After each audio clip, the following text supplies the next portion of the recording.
경북 예천군에 가시면은요, 대중리라는 마을이 있습니다. 이 마을에 유명한 한 무덤이 있는데요. 이 무덤은 과연 어떠한 무덤일까요? 이 무덤은 말 무덤입니다.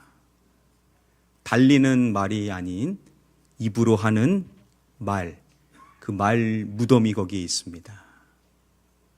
전해오는 이야기에 따르면은요, 그곳에 여러 성씨의 사람들이 함께 더불어 살았습니다. 그런데 싸움이 끊이지를 않는 것입니다. 특별한 큰 이유가 있어서가 아니었습니다. 사소한 말 한마디로 인하여서 싸움이 계속되었습니다. 말이 말을 낳고 오해가 쌓이고 비방이 끊이지 않다 보니까 계속해서 다툼이 있었던 것입니다. 그런데 어느 날 그곳을 지나갔었던 한 사람이 그 마을의 문제를 보게 됩니다. 그리고 제안을 하기를, 그 문제가 말 때문이라고 한다면 그 말들을 땅에 묻으면 어떨까요? 그것을 계기로 인하여서 사람들이 결정을 내립니다. 집에서 그릇을 하나씩 다 가지고 와가지고 그 그릇에다가 좋지 않은 말들을 내뱉는 것입니다. 그리고 그 그릇을 땅속 깊이 묻게 되었습니다. 그리고 나서부터 그 마을의 다툼이 줄어들게 되었고 그 마을이 화평해지게 되었다라는 것입니다. 여기서 나온 것이 바로 이 말 무덤이라는 것인데요. 자, 이렇게 우리가 인생을 살아가면서 이 말이라는 것이 얼마나 중요한 건지를 교훈해 주는 것이겠죠. 우리가 말을 주의하면서 인생을 살아가야 된다라는 것을 우리에게 가르쳐 주는 이야기입니다. 오늘 본문의 말씀이 나오는 시편 50편의 말씀, 우리에게 적용한다면 예배자들을 향하여서 말씀해 주는 내용이라고 했습니다. 특별히 오늘 본문의 말씀은요, 그 예배자들의 삶의 실상을 다루고 있는데요. 특별히 이 말과 관련하여서 어떠한 삶을 살고 있는지를 다루고 있습니다. 먼저 다음의 본문 말씀을 함께 읽도록 하겠습니다. 시작. 악인에게는 하나님이 이르시되 네가 어찌하여 내 율례를 전하며 내 언약을 내 입에 두느냐. 서두에 말하는 이 악인은 충격스럽게도 예배자들을 호칭한다라고 했습니다. 그 악인에 대하여서 하나님 말씀하십니다. 네가 어찌하여 내 언약을 내 무엇에 두느냐. 내 어디에 둔다라고 하시죠? 바로 입을 말하죠. 입. 네가 어찌하여 내 언약, 즉 하나님의 말을 왜 내 입에 두느냐라고 그들에게 말씀을 하시는 것입니다. 여러분, 구약의 말씀을 보면 하나님께서 자신의 말을 하나님 택하신 사람의 그 입에 두신다라는 말씀들이 여러 차례 나옵니다. 하나님의 말씀을 그 입에 둔다라는 거 귀한 거 아닙니까? 그런데 오늘 말씀에서는 너희가 왜 그렇게 하냐라고 책망하시듯이 말씀을 하신다라는 것이죠. 지금 그들의 모습을 그려볼 수 있는 것, 그들이 예배 가운데 말씀을 고백하는 모습을 그려볼 수가 있습니다. 여러분, 우리도 말씀을 예배 가운데 고백하고 말하고 나누는 것은 귀한 일이죠. 그 자체가 문제이지는 않을 것입니다. 그런데 그 이유가 어떠냐라는 것이죠. 지금 이 말씀에서 입이라고 번역이 된 이 히브리어 원어는 페라는 단어가 쓰였는데요. 시편 50편 말씀 전체에서 이 단어가 2번 쓰였습니다. 지금 16절 말씀에 먼저 쓰였고 나중 19절 말씀에 가서 보시면은 패라는 단어가 또 쓰였습니다. 내 입이라고 또 하죠. 이 입이라는 단어가 동일한 패입니다.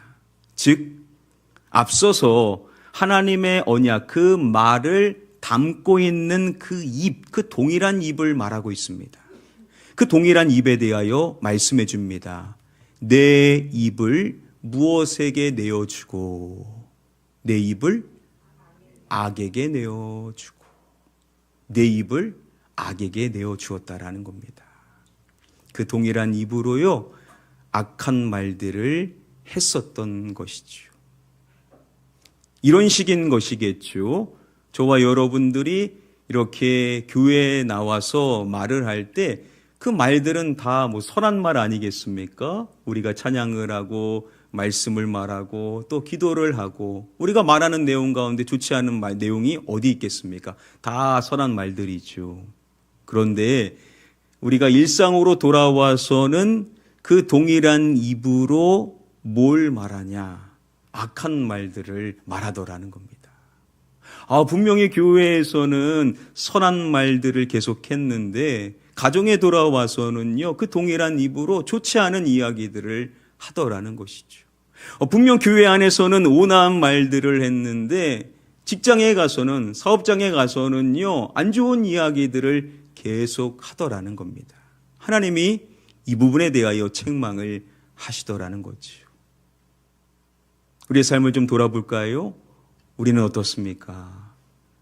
다 정도의 차이지 이러한 연약한 모습이 우리에게 다 있죠. 우리의 입술로 좋은 이야기들을 계속 해야 하는데 그렇지 못할 때가 참 많을 것입니다. 그러한 우리의 연약한 모습 앞에 우리는 어떻게 해야 되는가? 먼저 시편의 말씀 가운데 17편 3절 말씀을 주목하기를 원합니다. 이렇게 말씀합니다. 내가 결심하고 입으로 범죄하지 아니하리이다. 내가 입으로 범죄하지 아니하리이다라고 고백을 하고 있습니다. 중요한 것이죠. 우리에게 허락하신 이 입으로 우리가 선한 말을 해야지 이것으로 범죄해서는 안 된다. 악한 말들을 해서는 안 된다라는 것을 고백하는데 여기서 주목할 점은 이러한 것을 뭐하냐? 한번 따라해 볼까요? 결심하고 이러한 고백을 결심하면서 나누고 있는 것입니다. 내가 입으로 범죄하지 않겠다라는 결심을 하더라는 것이죠. 여러분, 이러한 결심이 참 중요합니다. 이런 선한 결심이 우리에게도 있어야만 하겠죠. 하나님, 제가 입으로 범죄하지 않겠습니다. 나 이제 앞으로 입으로 악한 말들 하지 않겠어. 이렇게 다짐하고 결심하는 모습들이 우리에게도 있어야만 하겠죠. 서두에 말씀드린 말무덤 근처에 보면요, 이러한 조형물이 있습니다. 바로 이것입니다. 여러분, 좋지 않은 말들 우리가 내뱉고자 할 때 그 하지 말자라는 거 아니겠습니까? 좋은 말이라면 왜 그렇게 하겠습니까? 내도 모르게 좋지 않은 말이 나오고자 할 때 우리 스스로에게 이렇게 하면 어떨까요? 다른 사람을 향하여 하는 것이 아니라 내 안에서 좋지 않은 말이 막 나오고자 할 때 우리의 입을 닫으면 어떨까요? 이거 하지 말아야지. 내 입으로 좋지 않은 말 하지 않아야 되겠다. 스스로의 입을 막는다면 얼마나 좋겠습니까? 우리가 결심을 하고 우리 일상에 돌아가서 이러한 선한 훈련을 한다라고 한다면 매우 유익할 수가 있겠죠. 그런데 여러분, 우리가 이렇게 결심하고 또 훈련하고자 한다 하더라도 우리가 연약한지라 또다시 실수를 반복할 수가 있을 것입니다. 그러한 저와 여러분들이 주목할 시편의 말씀 가운데 141편 3절 말씀이 있습니다. 기도의 내용인데요, 이렇게 간구합니다. 여호와여, 내 입에 파수꾼을 세우시고 내 입술의 문을 지키소서. 하나님께 간구합니다. 내 입에 누구를 세워달라고요? 파수꾼을 세워달라는 겁니다. 경계를 하면서 지키는 사람, 그것을 내 입에다 세워달라는 거예요. 어떠한 의미인지 아시겠죠? 하나님, 제 입술의 문을 지켜주세요. 제 입술로 인하여서 악한 말들 하지 않도록, 범죄하지 않도록 하나님께서 파수꾼을 세워주셔서 제 입을 거룩하게 지켜주시기를 바랍니다. 라는 하나님의 도움을 구하는 기도를 드렸던 것이죠. 바로 이것이 믿음으로 인생을 살아가는 사람들이 보여야 될 모습일 것입니다. 하나님, 입술로 범죄하지 않기를 원합니다. 우리 스스로도 다짐하고 결심하고 그러한 말들이 나올 때마다 내 입을 닫으려고 하는 노력도 해야 되겠지만 우리는 하나님의 도움이 필요합니다. 하나님, 저 연약한 거 아시죠? 제 입에 파수꾼을 세워주셔서 제 입에서 좋지 않은 말들이 나오지 않도록 제 입술의 문을 지켜주시옵소서. 우리도 이렇게 기도하는 사람이 되어야만 될 줄 믿습니다. 그래서 여러분들이 입술을 거룩하게 지키셔서 하나님이 기뻐하시는 말들만 할 수 있는 기쁨으로 하나님께 영광 올려드릴 수 있는 저와 여러분들 되시기를 주님의 이름으로 간절히 축복하며 축원합니다. 우리 다음에 본문 말씀 함께 한 목소리로 읽어보겠습니다. 시작. 내 입을 악에게 내어주고 내 혀로 거짓을 꾸미며. 두 번째로 말합니다. 내 혀로 거짓을 꾸미며. 거짓을 도모하며 결국 그것을 말하는 부분에 대하여서 말씀을 해주시는 것입니다. 신구약 성경의 말씀이 동일하게 하나님을 말씀해 줄 때 하나님은 어떠한 분이시냐? 거짓이 없으신 하나님이심을 말씀해 주죠. 그렇죠. 하나님은 거짓이 없으시죠. 거짓은 결코 하나님께 속할 수가 없습니다. 자, 그러면 거짓은 누구에게 속한 것이냐? 거짓의 아비로 불리는 자가 있죠. 바로 마귀입니다. 처음부터 속이는 자였었던 마귀. 거짓은 바로 이 마귀에게 속한 것이죠. 그래서 우리가 거짓을 말할 수가 없는 것입니다. 거짓은 하나님께 결코 속할 수 없는 마귀에게 속한 것이기 때문에 우리는 거짓을 다룰 수가 없다라는 것이죠. 자, 그러면 우리는 거짓 대신에 뭘 말해야만 할까요? 잠언 8장 7절 말씀을 보면 지혜자가 이렇게 고백을 합니다. 내 입은 무엇을 말하며 내 입은 진리를 말하며 라고 말씀합니다. 그렇습니다. 우리가 말해야 될 것은 뭐냐? 바로 진리를 우리는 말해야만 한다라는 거죠. 우리는 진리에 속한 사람인 줄 믿습니다. 그렇기 때문에 우리는 거짓을 말할 수가 없는 거고 진리를 말해야 되는데 여러분 성경이 우리에게 알려지는 유일한 진리 되시는 분은 누구시죠? 예수 그리스도시죠. 내가 곧 길이요 진리임이심을 말씀하신 예수 그리스도. 그렇습니다. 저와 여러분들의 입술을 열어서 우리가 말해야 될 진리는 누구냐? 바로 예수 그리스도시다라는 것이죠. 그러니까 우리는요, 우리의 입을 열어서 누구를 제일 많이 말해야 되냐면 예수님 이야기를 가장 많이 해야만 한다라는 것이죠.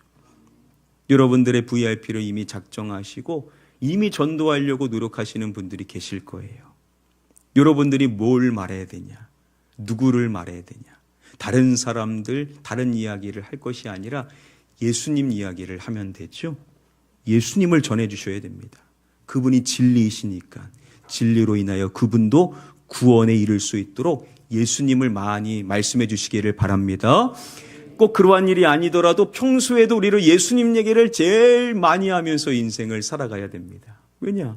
그분이 진리이시니까요. 그분이 우리를 구원해 주셨고 지금도 우리와 함께 하시고 우리의 삶을 늘 주님 안에 살아갈 수 있도록 해주시는 예수 그리스도, 그분을 늘 말하고 그분은 늘 전하며 그분을 늘 나누며 살아갈 수 있는 저와 여러분들 되셔야만 될 줄 믿습니다.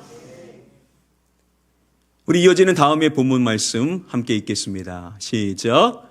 앉아서 내 형제를 공박하며 내 어머니의 아들을 비방하는도다.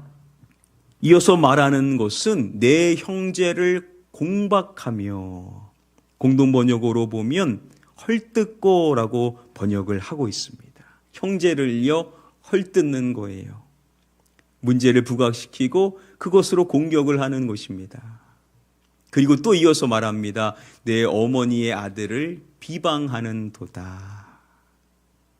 가장 가까운 사람을요 공박하고 비방하는 말을 하는 것에 대하여서 더불어 말씀을 해주시는 것입니다. 우리는 이래서는 안 된다라는 거 아니겠습니까? 여러분 그 이유가 무엇입니까? 우리는 야고보서의 말씀을 통해서도 그 이유를 분명하게 알 수가 있습니다. 이렇게 말씀합니다. 이곳으로 우리가 주 아버지를 찬송하고 또 이곳으로 하나님의 형상대로 지음을 받은 사람을 저주하나니. 앞서서 혀에 대하여서 이야기를 했습니다. 이것으로 우리가 주 아버지를 찬송하고 우리의 혀와 입으로 하나님을 찬송하죠. 얼마나 좋은 겁니까? 그런데 이어서 말합니다. 또 이것으로 사람을 저주하나니. 우리가 동일한 혀와 입으로 하나님을 찬송하고 그것으로 또 사람을 저주하더라는 것입니다. 그리고 이어서 말씀해 줍니다. 한 입에서 찬송과 저주가 나오는도다. 내 형제들아, 이것이 마땅하지 아니하니라. 우리가 한 입으로 찬송을 하고 또 그것으로 저주를 하는 거, 이게 결코 마땅하지가 않다라는 것이죠. 저와 여러분들이 이렇게 교회에 와서 누구나가 다 우리의 입을 열어서 하나님을 찬송하지 않습니까? 이렇게 하나님을 찬송한 그 입이 우리의 삶으로 돌아와서는 그 동일한 입으로 사람들에 대하여서 좋지 않은 이야기들을 하게 되더라는 겁니다. 이래서는 안 된다라는 거죠. 자, 그러면 여러분, 우리가 우리의 입으로 하나님을 찬송하고 그 동일한 입으로 사람을 향하여서 뭘 해야만 할까요? 야고보서 3장 10절 말씀에서 이 찬송이라고 번역이 된 이 헬라어 원어 율로기아라는 단어가 쓰였습니다. 다른 말씀에서 이 동일한 율로기아가 쓰인 말씀을 살펴보면 축복이라고 또 번역이 되어 있습니다. 찬송, 축복, 축복, 찬송. 저와 여러분들이 우리의 입으로 하나님을 찬송했다면, 하나님을 향한 그 찬송이 있었다면 우리의 일상의 삶으로 돌아와서 우리가 사람에게 어떠한 말을 해줘야 되는 것이겠습니까? 축복의 말을 해줘야만 한다라는 것이죠. 하나님을 찬송했다면 그 동일한 입으로 다른 사람들에게 축복의 말을 해주는 것이 마땅하다라는 것입니다. 왜 축복해야 됩니까? 야고보서 3장의 말씀에 나온 내용이 뭐냐면 하나님의 형상대로 지음받았기 때문이다라는 거예요. 그들이 아직 예수 그리스도 안에 없어도 그 영혼도 하나님의 형상으로 지음받은 사람이죠. 세상 모든 사람들은 다 하나님의 형상대로 지음을 받은 자들 아닙니까? 그러니 하나님의 형상대로 지음받은 사람을 축복해줘야 한다라는 거예요. 그래서 우리는요, 이제 하나님을 찬송한 이 입으로 우리의 가정으로 돌아가서 그 자녀가 어떠한 삶을 살든지 간에 축복해줘야 될 줄 믿습니다. 또한 우리의 일터로 가서 여러분들이 함께 일하는 사람들 마주치게 될 텐데 여러분 그들에게 축복의 말을 해줘야 한다라는 거죠. 또 격려의 말도 해줄 수가 있겠죠. 또 감사의 말도 우리가 빼놓을 수가 없을 것입니다. 이렇게 우리가 하나님을 찬송하고 주님을 높이며 경배하며 감사했었던 이 입술을 우리가 가정에 돌아가, 우리의 일터로 돌아가, 우리의 사업정에 돌아가 우리 만나는 영혼들을 축복해주고 또 격려해주고 또 감사의 말을 전할 때 우리 하나님께서 우리를 기뻐 받으시게 될 줄 믿습니다. 바로 이것이 하나님이 받으시는 입술의 예배라는 거예요. 이게 하나님이 우리에게 원하시는 말씀입니다. 나를 찬양했다면 그 동일한 입으로 이제 사람들을 축복해주라. 그들을 격려해주라. 그들에게 감사의 말을 전해주라. 그게 내가 너에게 원하는 예배다라고 말씀을 해주시는 줄 믿습니다. 말씀 맺도록 하겠습니다. 오늘 주어진 본문의 말씀을 통해서 말과 관련된 세 가지 말씀의 가르침 정리를 해볼 수가 있습니다. 먼저 우리에게 주시는 첫 번째 말씀의 가르침입니다. 악한 말을 하지 않기로 결심하고 또한 하나님의 도움을 구해야 한다라는 것입니다. 그렇습니다. 오늘부터 우리가 결심을 할 때 이제 악한 말 하지 않겠다. 평소에 내가 습관처럼 했었던 좋지 않은 말들 더 이상 이제 하지 않겠다. 우리가 결심하고 우리의 입을 막는 훈련을 하는 것과 더불어서 하나님 도와주세요 라고 우리가 기도를 해야만 하는 것이죠. 하나님, 제 입에도 파수꾼을 세워주세요. 제 입을 지킬 수 있도록 주님께서 제 입술을 친히 지켜주시기를 원합니다 라고 하나님의 도움을 구할 때 하나님께서 우리를 도와주셔서 우리의 입술을 거룩하게 지킬 수 있게 될 줄 믿습니다. 두 번째 주시는 말씀의 가르침입니다. 유일한 진리이신 예수 그리스도에 대한 말을 해야 한다라는 것입니다. 우리는요, 거짓에 속한 사람이 아니라 진리에 속한 사람이기에 진리이신, 유일한 진리이신 예수 그리스도에 대한 말을 계속해서 해야만 한다라는 것이죠. 가장 하나님이 기뻐하신 일 아니겠습니까? 하나님께서 우리에게 주신 독생자 예수 그리스도에 대한 말을 하는 것을 하나님은 제일 좋아하십니다. 그게 사람을 살리는 말이 아니겠습니까? 누군가가 나에게 와서 그러한 말을 해줬기 때문에 결국 저와 여러분들도 오늘 이 자리에 서게 된 것이 아니겠습니까? 우리를 살리시는 예수 그리스도, 구원의 진리가 되시는 예수 그리스도, 그분에 대한 말을 우리는 더 자주, 더 오래 할 수 있는 자가 되어야만 될 줄 믿습니다. 마지막 세 번째 주시는 말씀의 가르침입니다. 하나님을 찬송할 뿐만 아니라 사람에게 축복의 말을 해야 한다라는 것입니다. 하나님께서 우리에게 주신 이 입으로 하나님을 찬송했다면 이제는 그 입을 또한 선용하여서 사람들에게 축복의 말을 해줄 수 있어야만 한다라는 거죠. 찬송과 축복, 이것이 하나로 우리의 삶의 입술로 열매를 맺어야만 한다라는 것입니다. 오늘 이제 가정에 돌아가실 텐데 가정에 가셔서 이 말씀 기억하셔서 어떠한 축복의 말을 해줘야 될까 지혜를 구하시면서 그 말을 꼭 해주세요. 그러면 여러분 가정 안에서부터 하나님의 일하심이 나타나지 않겠습니까? 또한 여러분들의 일터로 이제 돌아가시게 될 텐데 그곳에서도 하나님 어떠한 축복의 말을 해줄까요? 어떠한 격려의 말을 해야 될까요? 어떠한 감사의 말을 해야 될까요? 깨닫게 해달라고 하셔서 여러분들의 일터로 가셔서 여러분들의 사업장에 가셔서 축복의 언어를 많이 하실 수 있게 되기를 축복합니다. 이 세 가지 말씀의 가르침 세 가지 잘 기억하시기를 바랍니다. 말. 악한 말은 내뱉지 않겠습니다. 진리의 말, 예수 그리스도에 대한 말을 하겠습니다. 찬송의 입술로 이제 축복의 말을 하겠습니다. 이 세 가지 여러분들의 삶에 그대로 적용시켜서 한 주간 여러분들의 삶에 말로 인한 하나님의 은혜와 축복이 넘쳐나실 수 있게 되기를 마지막으로 주님의 이름으로 간절히 축복하며 축원합니다.